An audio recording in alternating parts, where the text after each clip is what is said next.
Sama-sama mau belajar firman Tuhan, kita mau melihat ada pembaharuan dalam hidup kami, ada sesuatu terobosan di dalam hidup kami, dalam rohani, di dalam ekonomi, di dalam segala hal, supaya hidup kita ini menjadi kesaksian bagi nama Tuhan, saudara. Memang Alkitab berkata begini, Tuhan itu memberi berkat bagi orang baik dan bagi orang jahat. Tapi berkat yang seperti apa? Dikatakan kasihnya itu tidak pernah pandang bulu. Orang berdosa dikasihi, orang benar juga dikasihi. Tapi ayat itu berkata begini saudara, bahwa dia itu baik bagi orang berdosa, baik bagi orang yang benar. Dia menurunkan hujan bagi orang berdosa. Dia menerbitkan matahari bagi orang berdosa. Dia juga menerbitkan matahari bagi orang benar. Tapi saya percaya kita ini bukan hanya mau melihat matahari dan hujan berkat itu dalam hidup kita. Amin apa amin? Saudara mau begini, aku mau jadi orang Kristen, orang percaya. Karena Tuhan itu baik kok, menurunkan hujan buat orang berdosa, memberi matahari bagi orang berdosa juga bagi orang. Saya tidak mau cuma menikmati hujan dan panas saja. Tapi kita mau masuk lebih lagi, Alkitab berkata, saudara, di Alkitab pun kita melihat ada banyak perbedaan.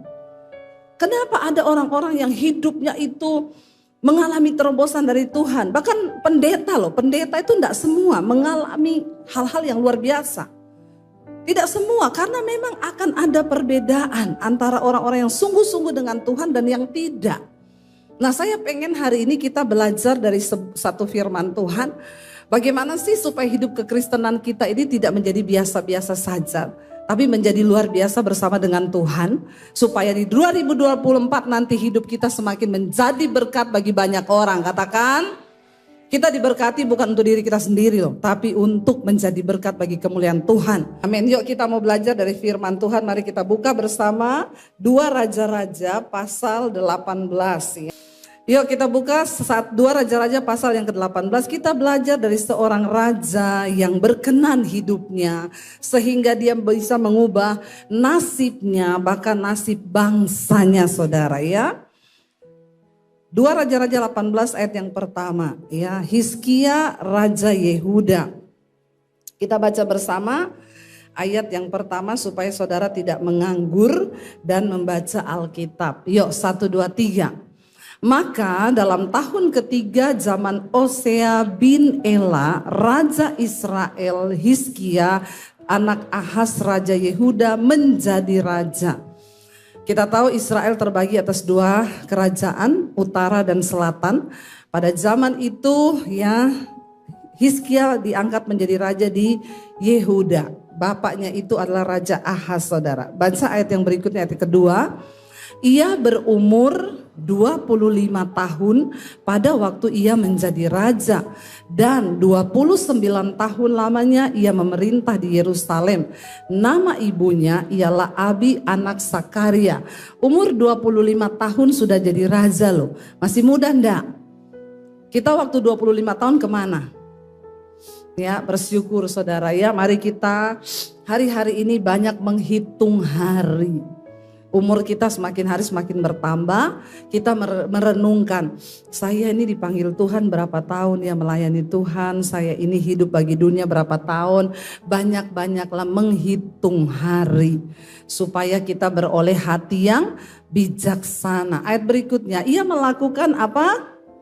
Yang benar di mata Tuhan, tepat seperti yang dilakukan Daud bapa leluhurnya. Saudara, kalau saudara mengikuti pembacaan di Alkitab, raja-raja Yehuda, raja Israel itu semua ditulis begini. Maka misalnya Ahaz naik menjadi raja, dia melakukan apa yang jahat di mata Tuhan. Orang-orang yang menjadi raja di Israel itu, yang melakukan apa yang baik dan benar itu hanya sedikit. Ya, Semua melakukan apa yang jahat, apa yang jahat, apa yang jahat, apa yang jahat. Yerobeam menjadi raja atas Israel, dia melakukan apa yang jahat. Ahaz menjadi raja atas Israel, dia melakukan apa yang jahat. Coba kita sebut nama kita. Kira-kira di pandangan Tuhan, sebutan yang cocok buat kita ini, Debbie Basir menjadi hamba Tuhan pada zamannya. Dia melakukan titik-titik di mata Tuhan. Saya juga gak berani jawab, karena nanti Tuhan yang akan menjawab. Tapi yang saya tahu, sampai hari ini saya terus berusaha melakukan apa yang baik di mata Tuhan. Jangan hanya kau lakukan apa yang baik di mata mertuamu, amin. Jangan hanya berusaha melakukan apa yang baik di mata pendetamu. Jangan hanya melakukan apa yang baik di mata orang tuamu. Tapi mari kita berusaha melakukan apa yang baik di mata Tuhan. Amin. Ya, karena kita membutuhkan Tuhan di dalam hidup ini. Dikatakan tadi, dia melakukan apa yang baik di mata Tuhan. Nah, kita lanjutkan baca bersama ayat 4. Dialah apa? Yang menjauhkan bukit-bukit pengorbanan dan yang meremukkan tugu-tugu berhala dan yang menebang tiang-tiang berhala dan yang menghancurkan ular tembaga yang dibuat Musa. Sebab sampai pada masa itu orang Israel memang masih membakar korban bagi ular itu yang namanya disebut Nehustan. Saudara, ular tembaga itu memang yang suruh buat Tuhan. Ketika Tuhan menghukum bangsa Israel di padang gurun dengan memunculkan ular-ular. Tiba-tiba muncul ular dari padang gurun karena mereka itu tidak mempercayai Tuhan. Lalu Tuhan berfirman kepada Musa. Musa berkata, Tuhan, masa mau kau bunuh semua ini bangsa ini? Kalau semua dipatok ular mati semua. Tuhan bilang bikin ular tembaga. Ya, nanti kau angkatlah ular tembaga itu, siapapun yang memandang kepada ular itu, walaupun dia digigit ular, dia tidak akan mati. Ajaib tuh Tuhan. Lalu Musa bikin, jadi orang-orang yang percaya kepada Tuhan disuruh memandang pada itu patung ular tembaga. Sampai hari ini kalau saudara pergi, ya itu kita datang ya di Mesir itu ada yang namanya patung ular tembaga. Saudara bisa lihat itu di Gunung Nebo. Itu dibuat ya. Kenapa dihancurkan sama Hizkia? Karena orang Israel menjadikan itu berhala. Mereka lihat itu ada kuasa, mereka sembah, mereka bakar korban. Lalu itu harus dihancurkan sebab menjadi penyembahan berhala. Tuhan tuh enggak mau. Hizkia dikatakan tadi di sana, dia merobohkan tugu-tugu berhala. Siapa yang membangun tugu-tugu berhala itu? Bapaknya Raja Ahaz. Jadi kabar baiknya, walaupun orang tuamu dulu hidup penyembahan berhala, kalau kau memilih untuk hidup benar dalam Tuhan, tidak bakal kena kutuk. Bilang amin. Ya, kecuali kau tidak bertobat. Makanya orang datang, Bu, mungkin nasib saya begini ya. Soalnya dulu papaku itu dia tukang menyembah-nyembah setan, nyembah-nyembah berhala. Saya bilang berarti kau juga masih berbuat dosa. Kalau kau hidup dalam kebenaran, Alkitab berkata kebenaran itu, di mana ada kebenaran, di situ ada kemerdekaan. Tidak ada kutuk. Lalu Hizkia merobohkan semua itu. Kita baca ayat yang selanjutnya. Ini loh kuncinya yang diberkati Tuhan, baca. Ia percaya kepada Tuhan Allah Israel, dan di antara semua raja-raja Yehuda, baik yang sesudah dia maupun yang sebelumnya, tidak ada lagi yang sama seperti dia. Wow, enggak hidupnya saudara, imannya itu luar biasa. Kenapa saudara? Lihat ayat selanjutnya. Ia berpaut kepada Tuhan, tidak menyimpang daripada mengikuti Tuhan. Ia berpegang pada perintah-perintah Tuhan yang telah diperintahkannya kepada Musa. Ayat berikutnya, maka apa? Tuhan menyertai dia ke manapun juga ia pergi berperang, ia beruntung. Ia memberontak kepada Raja Asyur dan tidak lagi takluk kepadanya. Kenapa dikatakan ia memberontak kepada Raja Asyur? Ketika papahnya Hizkia yang namanya Raja Ahaz ini menjadi raja sebelum Hizkia, untuk mengamankan negaranya, dia itu tidak punya cukup kekuatan perang. Semua negara-negara bagian di sekitarnya telah ditaklukkan oleh Raja Asyur. Maka papahnya ini raja sebelumnya itu Ahaz datang kepada Raja Asyur. Dia merendahkan diri dan berkata begini, tolonglah aku ini hambamu dan anakmu. Kau tolonglah kami, bebaskan kami dari negeri Aram, orang Mesir yang akan menindas kami. Ini loh, aku bawa persembahan uang, emas dan perak. Saudara, pada zaman itu Yehuda membutuhkan sebuah kenyamanan, sebuah keamanan, tapi mereka tidak punya kekuatan. Jadi strateginya Raja Ahaz, papanya Hizkia, satu-satunya dia pergi menjual dirinya kepada Raja Asyur. Dia kan punya Tuhan yang hebat. Alkitab berkata, terkutuklah orang yang mengandalkan manusia. Begitu dia menyerahkan diri kepada Raja Asyur, ya saudara, hari ini kalau tidak ada uang, maka tidak ada pertolongan. Uang itu segala-galanya. Kemarin saya dari Semarang ke sini naik mobil, tulisan gede banget di jalan tol. Salah satu penyebab kemacetan adalah saldo kurang. Kenapa tertawa? Pengalaman pribadi ya. Memang saya bilang sama suami, kalau saldo kurang semua macet. Rumah tangga juga bisa macet. Ada istri yang bilang sama suaminya gini, enak banget itu tetangga kita ya. Tiap hari sayang-sayangan, hidupnya seperti hari Valentine.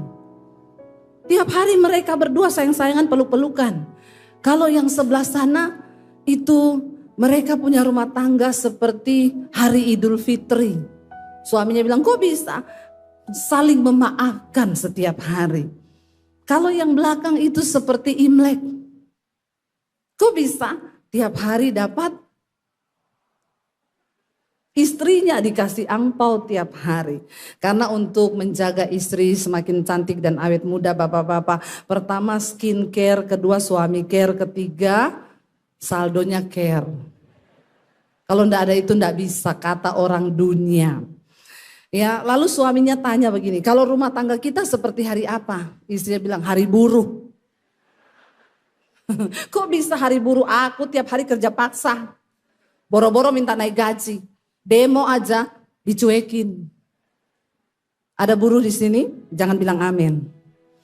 Ya, jadi saudara, memang kalau ada uang, ada pertolongan. Di dunia pun seperti itu. Jadi Raja Asyur yang mau saja menolong orang Yehuda. Karena apa? Dia bawa upeti. Bahkan Alkitab berkata, persembahan di rumah Tuhan, emas-emas yang ada di rumah Tuhan, itu diambil, dibawa kepada Raja Asyur untuk bisa Yehuda ini mendapat perlindungan. Hari ini mungkin ada ketidaknyamanan di hidupmu saudara. Saudara bisa bayangkan orang ditekan, akhirnya Raja Asyur itu jadi semena-mena. Mereka naikin upetinya tiap tahun. Kamu mau terlindungi enggak? Kasih emas tua sama saya, kasih ini, sehingga Yehuda mengambil emas perkakas dari rumah Tuhan di bait suci. Itu kan enggak boleh toh, itu kan milik Tuhan toh. Tapi dia bawa supaya dia merasa aman. Loh, sebenarnya yang dibutuhkan mereka cuma apa? Rasa aman. Memang rasa aman ini bahaya, karena memang semua manusia butuh rasa aman. Ada orang demi masa depannya dia mau rasa aman, perempuan, dia rela jadi simpenan. Jadi peliharaan, kayak dogi. Ya.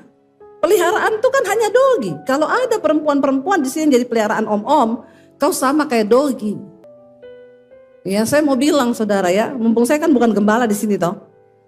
Saya ngomong aja supaya kau bertobat ya. Jangan. Itu sebenarnya kalau kau tarik garis merahnya, kau hanya membutuhkan rasa aman. Supaya kau mau beli apa-apa ada duit, yang manusia butuhkan tuh hanya rasa aman. Padahal Tuhan itu tidak suka engkau memiliki rasa aman yang palsu. Lalu setiap tahun seperti itu. Tapi ketika Hizkia menjadi raja atas Yehuda, ayat tadi berkata, dia memberontak terhadap Asyur. Memberontak. Dengan apa saudara? Saudara, untuk bisa mengalahkan Asyur yang sudah menaklukkan bangsa-bangsa di sekitarnya itu tidak gampang. Mereka memiliki tentara yang kuat. Mereka memiliki persenjataan perang yang gagah. Tidak sembarangan. Mereka punya kereta-kereta berkuda. Israel dengan apa? Makanya Raja Ahaz merasa, ya kita ini udah tidak ada apa-apanya. Tidak ada kekuatan selain setor duit terus. Hari ini apa yang saudara pikirkan tentang masa depanmu? Mungkin kau berkata, saya ini terlahir dari keluarga miskin bu. Tidak bisa saya nasibnya berubah. Dengar baik, kalau engkau hidup sungguh-sungguh mengandalkan Tuhan dan berharap kepada Tuhan, ada pertolongan supranatural yang Tuhan sanggup lakukan atas hidup kita. Katakan amin. Jangan biarkan iblis mengintimidasi pikiranmu. Hizkia orang yang takut Tuhan. Dia hidup benar di mata Tuhan dan dia diberi keberanian oleh Tuhan mengubahkan kutuk atas bangsa mereka. Saudara lihat, mari kita buka bersama. Tiba-tiba saudara, Raja Asyur mengirim ancaman karena dia dengar Hizkia ini mulai bangkitkan iman orang-orang di bangsanya. Buka 2 Raja-Raja pasal 18 ya. Kita baca mulai ayat yang ke-29 saudara, 28. Di sana dikatakan demikian, 2 Raja-Raja 18 ayat yang ke-28. Kita baca bersama yuk, 1, 2, 3. Kemudian berdirilah juru minuman agung. Jadi raja itu kirim juru minumannya untuk bicara kepada Hizkia. Dan berserulah ia dengan suara nyaring dalam bahasa Yehuda. Dia berkata begini, dengarlah perkataan Raja Agung, Raja Asyur. Kita baca bersama saudara ayat yang berikutnya, ayat 30 ya. Beginilah 29 tadi, 29. Beginilah kata Raja, apa? Janganlah Hizkia memperdayakan kamu, sebab ia tidak sanggup melepaskan kamu dari tanganku. Ayat berikutnya. Janganlah Hizkia mengajak kamu berharap kepada Tuhan dengan mengatakan tentulah Tuhan akan melepaskan kita dan kota ini tidak akan diserahkan ke dalam tangan Raja Asyur. Ternyata telah kedengaran oleh orang di Asyur dan Raja Asyur bahwa Hizkia berusaha membangkitkan iman rakyatnya. Dan dia berkata, ayo berharap kepada Tuhan. Karena diberkatilah orang yang mengandalkan Tuhan. Tapi terkutuklah orang yang mengandalkan manusia dan dirinya sendiri. Hizkia mengerti akan kebenaran ini. Saudara dengar baik-baik. Tahun 2024 kita tidak akan bisa melewati dengan kekuatan kita sendiri. Jangan harapkan mertuamu. Jangan taruh imanmu kepada orang tuamu. Jangan taruh imanmu kepada tabungan atau saldomu. Tapi taruh imanmu dan berharap hanya kepada Tuhan yang hidup. Katakan amin. Jadi Asyur berkata jangan kau percaya. Hizkia yang berkata ayo berharap kepada Tuhan. Karena tentulah Tuhan akan melepaskan kita. Saudara, memang waktu kita mau belajar percaya pada Tuhan. Banyak suara-suara yang akan kita dengar yang ngomong gini. Tuhan kan gak kelihatan. Tapi penggadean kan kelihatan tuh. Menyelesaikan masalah tanpa masalah. Ya Tuhan gak kelihatan, tapi bank kelihatan loh pinjam duit. Tuhan gak kelihatan, mertuamu kelihatan, bisa kau pinjam modal. Terkutuk keadaanmu. Saudara, Alkitab berkata, sia-sialah kau membangun rumah, usahamu. Ya, jika bukan Tuhan yang melakukannya, maka semuanya sia-sia. Karena Alkitab berkata, sia-sia engkau bangun subuh-subuh, bahkan sampai larut malam kau bekerja, dan engkau makan roti penderitaanmu. Ayat aslinya berkata roti penderitaan. Orang yang bekerja keras, bangun subuh sampai tengah malam kerja terus. Kalau kau hidup tanpa Tuhan, kau tidak mengandalkan Tuhan, kau akan makan roti, dapat roti, tapi itu disebut roti penderitaan. Roti yang didapat dengan susah payah. Tapi Alkitab berkata, kau hidup takut akan Tuhan, Tuhan berikan itu semua kepada orang yang dikenannya, bahkan pada waktu mereka lagi tidur.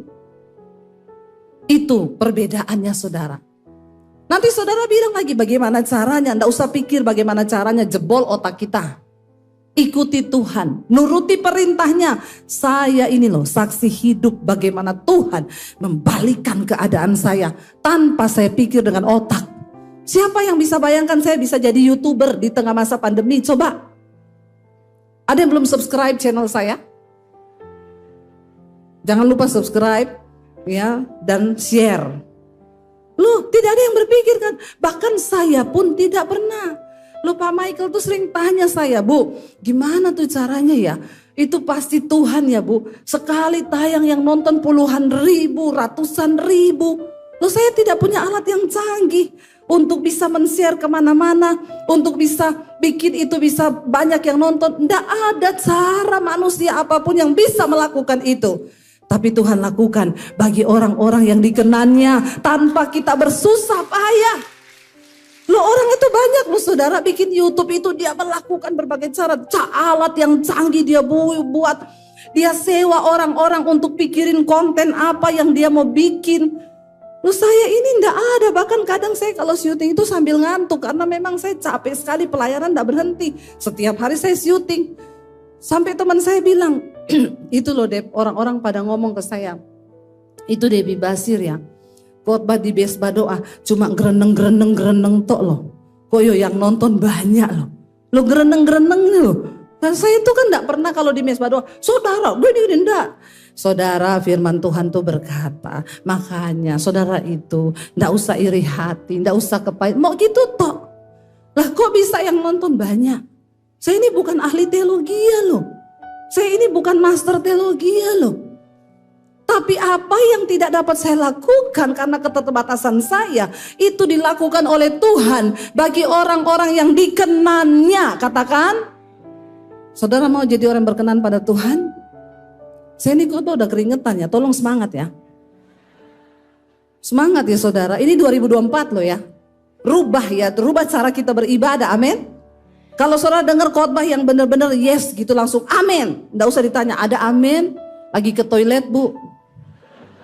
Pendeta tanya, ada amin? Tepuk tangan. Saya nggak mau suruh-suruh tepuk tangan. Kalau engkau merasa bagaimana engkau berespon terhadap firman Tuhan, seperti itulah firman itu akan bekerja di dalam hidupmu. Lalu saudara dikatakan begini ya. Raja Asyur bilang, jangan kau percaya ya. Kalau Hizkia ngomong begitu, ayat berikutnya di sana ya. Janganlah apa? Dengarkan Hizkia, sebab beginilah kata Raja Asyur. Adakanlah perjanjian penyerahan dengan aku dan datanglah keluar kepadaku. Maka setiap orang daripadamu akan makan dari pohon anggurnya dan dari pohon aranya serta minum dari sumurnya. Ayat berikutnya. Sampai aku datang dan membawa kamu ke suatu negeri seperti negerimu. Lihat, iblis itu kalau memberi tawaran mirip sama tawarannya Tuhan. Dia bilang, aku akan membawa engkau ke satu negeri yang apa? Kalau firman Tuhan berkata, ke negeri yang berlimpah susu dan madu. Ditiru sama setan nih. Suatu negeri yang bergandum dan berair anggur. Suatu negeri yang berroti dan berkebun anggur. Suatu negeri yang berpohon zaitun, berminyak dan bermadu.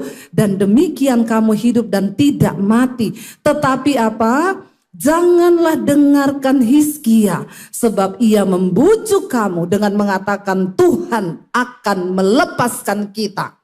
Saudara, jangan dengarkan tawaran-tawaran iblis, sebab itu semua menipu. Hanya Tuhan yang sanggup memberi kebahagiaan. Banyak orang-orang yang berkata begini, saya nih masih berdosa, buktinya sampai sekarang saya masih selingkuh, tapi usahaku baik-baik saja.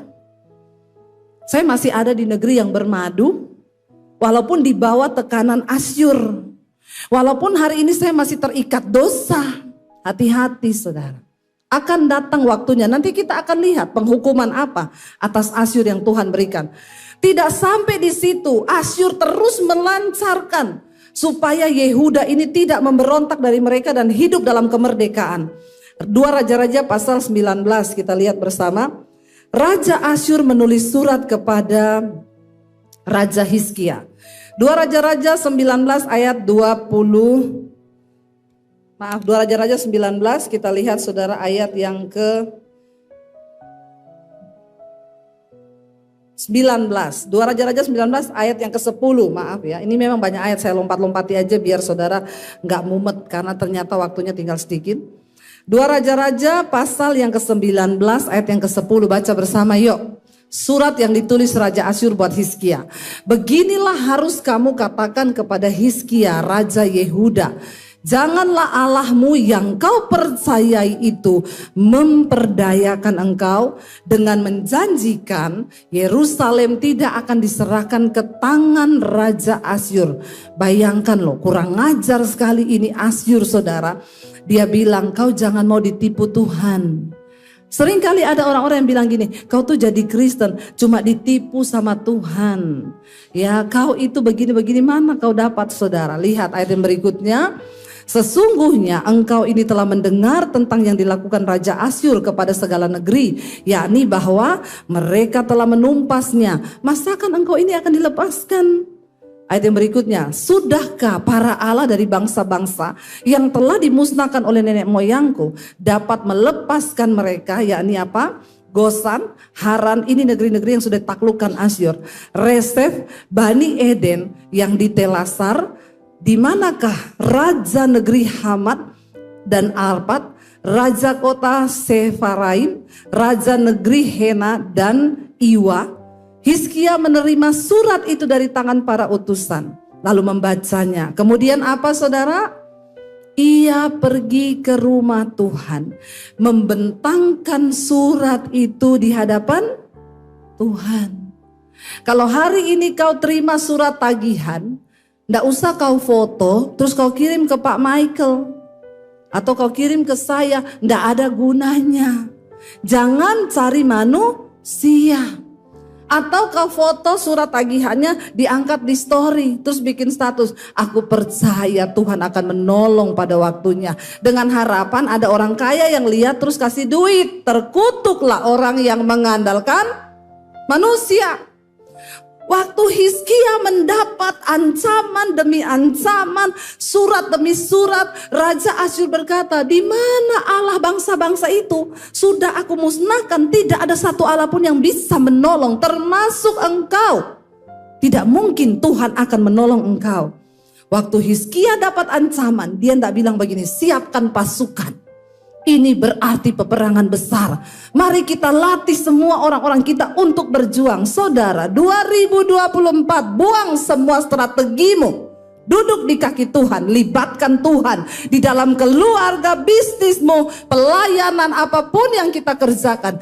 Diberkati orang yang mengandalkan Tuhan. Amin. Anak-anak muda, saya mau bilang sama kalian ya, jangan sombong. Kau pikir kau sekolah tinggi S1, S2, S20, S23 kayak Samsung? Jangan kau andalkan ijazahmu. Tanpa Tuhan, nol, enggak ada apa-apanya. Tanpa Tuhan, hari-hari ini Tuhan sedang menyaring. Orang-orang yang mengandalkan Tuhan akan dinyatakan perbedaan. Hidup lurus, hidup benar. Waktu Hizkia dapat surat itu, dia ndak panik, dia ndak stres. Dia katakan, dia datang di hadapan Tuhan. Dia duduk di kaki Tuhan. Saya pernah mengalami Waktu rumah saya didatangi debt collector, ditagih, pagar saya ditendang. Saya ingat namanya debt collector itu Victor. Victor, dimanapun kau berada hari ini. Ya, saya tunggu kau Victor. Kau dulu yang pernah menghina saya, kau tendang pintu pagar saya, kau bilang, pendeta tidak bayar utang. Mana Tuhanmu? Kau datang sama saya Victor, tak kasih uang kau Victor. Tapi kau bertobat, jangan jadi debt collector. Benar saudara.